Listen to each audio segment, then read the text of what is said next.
Romans planted vegetables that walked across gardens. Chinese emperors banned commoners from growing one. Druids planted another only on sacred energy lines. 9 mystical perennials that produce for 25 years from one planting, lost for centuries, forgotten by modern agriculture. Tonight, we bring them back. Welcome to GrowWise Vision, where ancient agricultural mysteries meet modern science. These aren't your grandmother's vegetables. These are older, much older. Hit subscribe. Annual vegetables are a modern trap. Plant, grow, die, repeat forever. Ancient farmers refused this cycle. They planted once, harvested for decades. But perennials don't create dependency. Seed companies can't resell them yearly, so they vanished from catalogs, erased from memory, labeled weeds or forgotten entirely. But their seeds survived, hidden in monastery gardens, preserved by indigenous tribes. Waiting. These 9 are the most mystical. Number 1. Sea kale, the Roman coast guardian. Romans believed sea kale grew only where gods walked on beaches. Coastal villa gardens cultivated it for 2,000 years. The plant performs magic each spring. It self-blanches. White, ghostly shoots emerge from sand before any other vegetable stirs. No covering needed. The plant knows how to hide from light underground, then burst forth pale and tender. This is biological engineering the Romans worshipped. Modern science explains the mechanism. Sea kale stores energy in deep tap roots over winter. Spring triggers a growth surge so violent the shoots can't produce chlorophyll fast enough. They emerge white, sweet, delicate. By the time chlorophyll catches up, you've already harvested. The plant lives 20+ years, produces from year 3 onward. Why did we lose it? Labor-intensive forcing in Victorian times. Industrial agriculture wanted crops that harvested once and died. Sea kale refused. Today, seeds exist. Plant in sandy soil. Wait 3 years. Harvest white shoots for 2 decades. Number 2. Turkish rocket. The Silk Road survivor. Persian caravan traders believed Turkish rocket prevented desert madness on long journeys. They planted it at every oasis along the Silk Road for 1,500 years. The mysticism came from its impossible nature. It thrives in soil so poor other plants die. Tastes like wasabi crossed with arugula, a flavor so intense it sharpens the mind. Traders weren't wrong about its power. This plant wants nothing. No fertilizer, no water beyond rain, no care whatsoever. It spreads slowly underground through rhizomes. One plant becomes a colony over decades. Lives 25+ years. Modern agriculture labeled it invasive because it wouldn't obey monoculture rules. Seeds are available from specialty suppliers. Plant once in a dedicated bed. Harvest peppery greens forever. Number 3. Skirret, the emperor's sweet root. Chinese Han Dynasty emperors made skirret cultivation illegal for commoners 2,200 years ago. This was a royal vegetable, reserved for imperial tables. The magic is in the roots. They taste like sweet parsnip meets coconut. White, crisp. Unlike anything modern gardeners know. Each plant produces a cluster of finger-sized roots. Harvest some. Leave some. The plant regenerates. This cycle continues 15 to 20 years. Why did it vanish? Potatoes arrived in the 1600s. Easier to grow, bigger yields. Skirret became a curiosity, then a memory, then extinct in most regions. But seeds survived in Chinese botanical collections. Today you can find them. Plant in rich soil. Harvest roots in fall.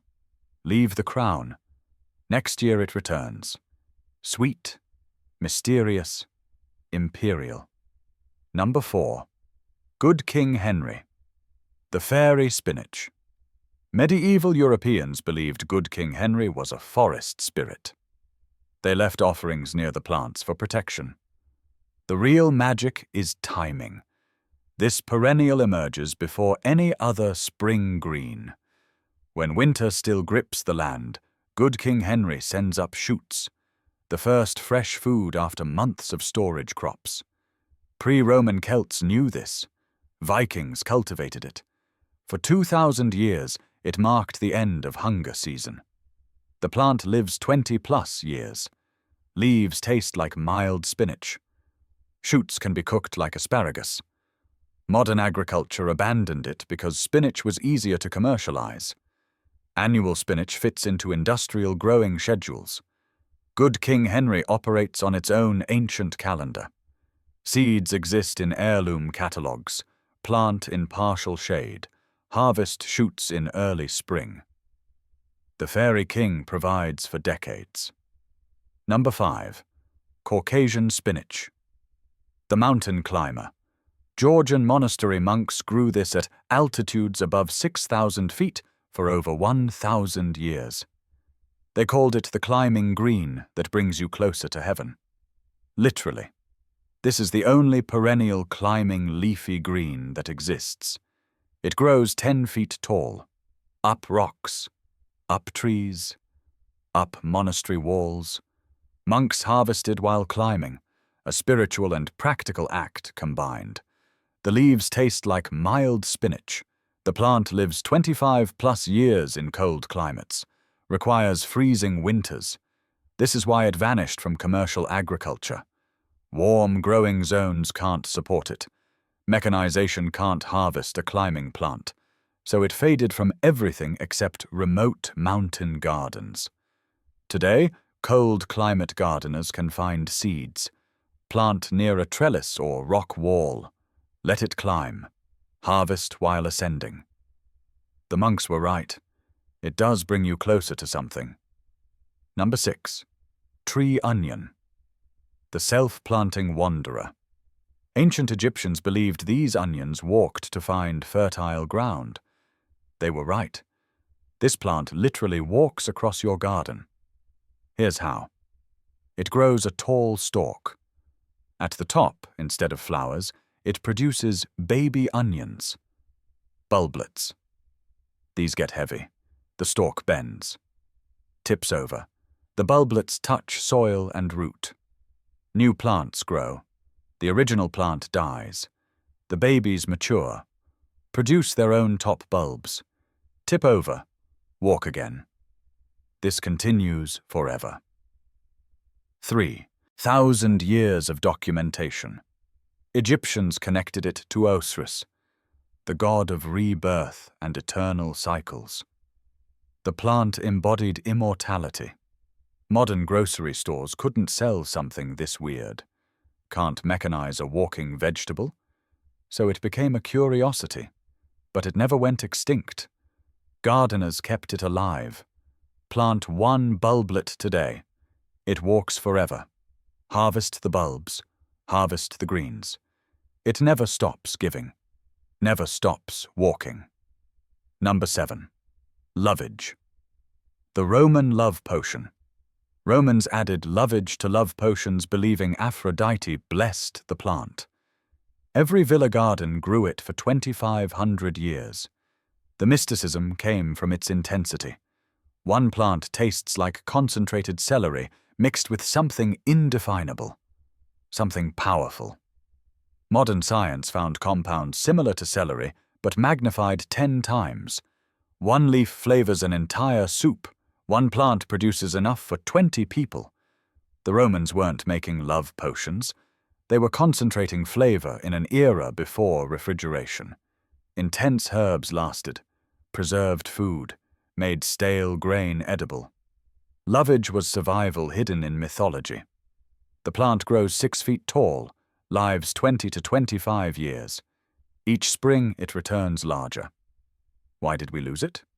Modern palates prefer bland. Celery was easier to ship, milder, more profitable. Lovage was too honest, too strong. Seeds exist, plant one, harvest leaves for decades. Taste what Rome tasted. Understand why they called it divine. Number 8. Babington's leek, the Druid sacred bulb. Celtic Druids planted Babington's leek only on ley lines, energy points where earth power concentrated, never in common ground. This wasn't superstition. They recognized something unique. The plant produces aerial bulbils, purple jewel-like structures growing on the flower stalk. These fall, plant themselves, create new plants, eternally. One planting becomes immortal. Pre-Roman Britain cultivated this for 2,500 years. Christianity suppressed pagan plant associations. Babington's leek survived only in remote regions. Hidden, forgotten. Today we understand it's biologically immortal through bulbil propagation. Seeds are rare but findable. Plant once. The bulbils ensure it never dies. Purple flowers, edible leaves, eternal presence. The Druids knew. Number 9. Ramps. The Cherokee Spring Awakening. Cherokee held a first food ceremony when ramps emerged. This marked Earth's awakening after winter. Eating ramps meant rebirth, participation in the eternal cycle.